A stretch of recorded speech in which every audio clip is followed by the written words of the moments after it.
Hey guys, so I wanted to talk to you about single speed gear ratio and single speed mountain biking in this series because it's winter, I don't have a lot of time and I'm riding less, so every one of my rides is a single speed ride. So I thought I would take this opportunity to talk to you about single speed setups and what gears and tires, and kind of go through the whole gamut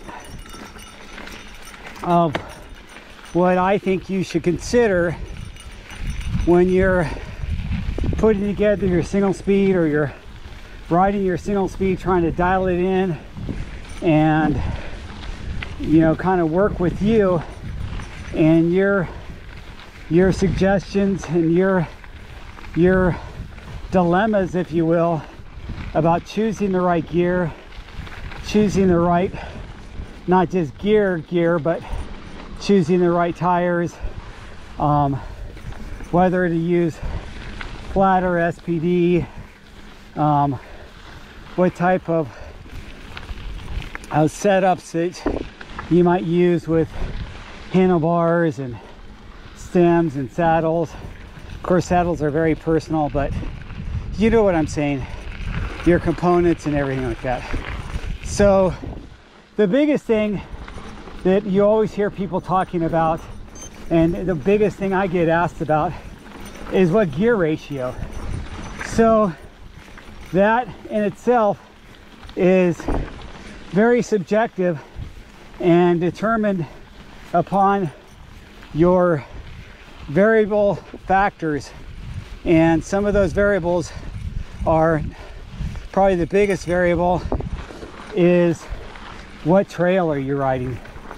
If you're riding a 20-mile trail that only gets 1,000 feet of elevation in that 20-mile loop, that's pretty flat.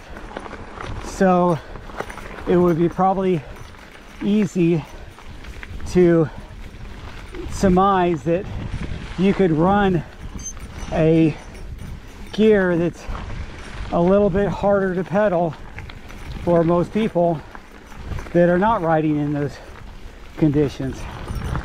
You could choose a gear that pedals a little bit more towards the flat sections and not worry too much about grinding up steep sections, just because if you're only gaining 1,000 feet, you are probably staying around 4%, 3% elevation gain for the most part, with who knows what could be thrown in the middle there. But the average, let's look at averages, and the average is a low steepness percentage. So just like I'm riding right now, this is not that steep right here, but this is the upper part of Brown that flattens out a little bit. Let's take some other things into consideration, and that big factor is your fitness level. If you ride a lot and you're fit and you're acclimated to your single speed, meaning that you're used to not being able to switch gears and pedal easy on the long climbs, you're okay with coming out of the saddle and remaining out of the saddle for long duration, then you might could think about, okay, a gear that you can test your fitness and really use your strength, and you have the strength, so you're going to use it.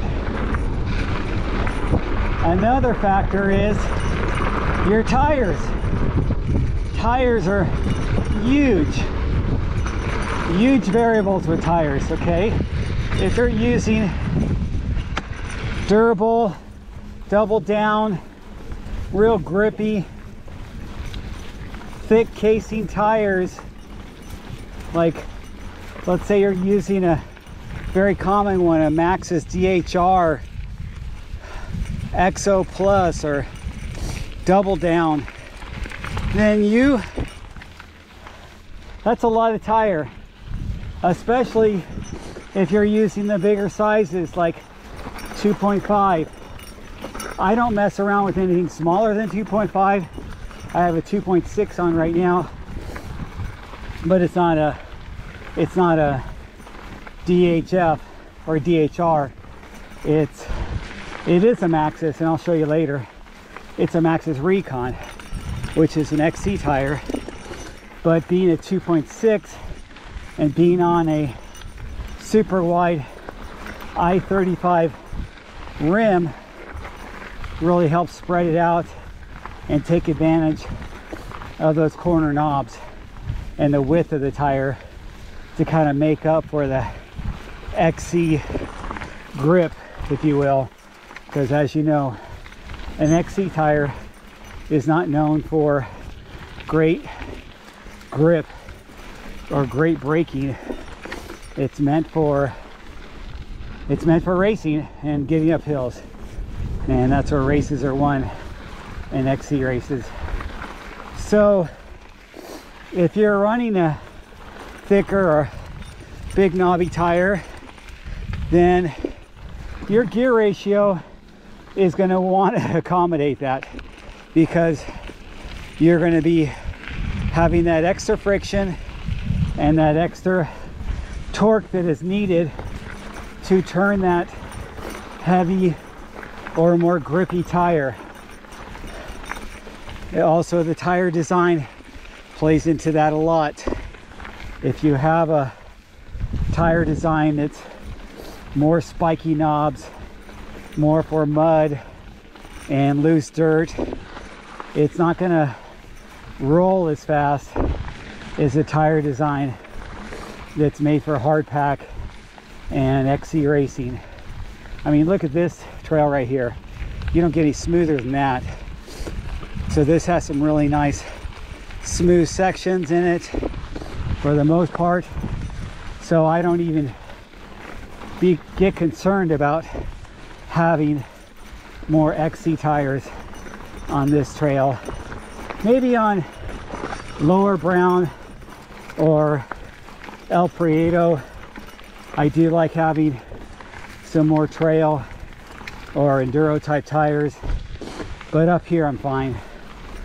And I've been fortunate and haven't washed out, especially in these winter sticky conditions. So that's another consideration, is tires. Then consider weight, your bike weight, your body weight, the weight of all your gear. If you're packing up a lot of stuff like I am, if you guys watch my old videos, you know I've packed up beer and sandwiches and come up here and hang out, and I don't ever ride up here without a Camelback on my back for a few reasons. One, I like to be prepared for anything, and two, my Camelback has a little extra protection for my spine, which I like to have that extra impact protection back there. I've fallen flat on my back before and truly believe my Camelback saved me back then, even though it didn't have the impact protection. This was before that was available, but it had a bladder of water in there, so that made the impact. It's steep right here, guys. What's the incline? I can't look and climb at the same time.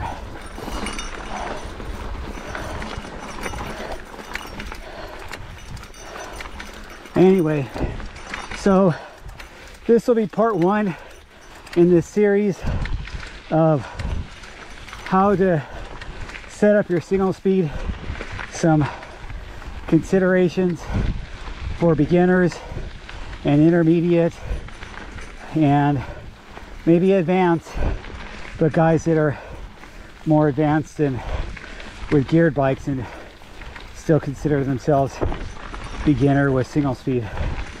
As you know, I've got hundreds of videos, and I would say the majority of them are me riding my single speed, but I haven't taken a look and done a real count. So you can thumb through them, see me riding my rigid single speed, this single speed that's my newer one, and I'll probably end up getting another single speed frame eventually and riding that too. I just like hardtails, and especially like single speeds. So thanks for watching, and subscribe, like, and stay tuned for the following videos on single speeds. And I'll talk to you guys later.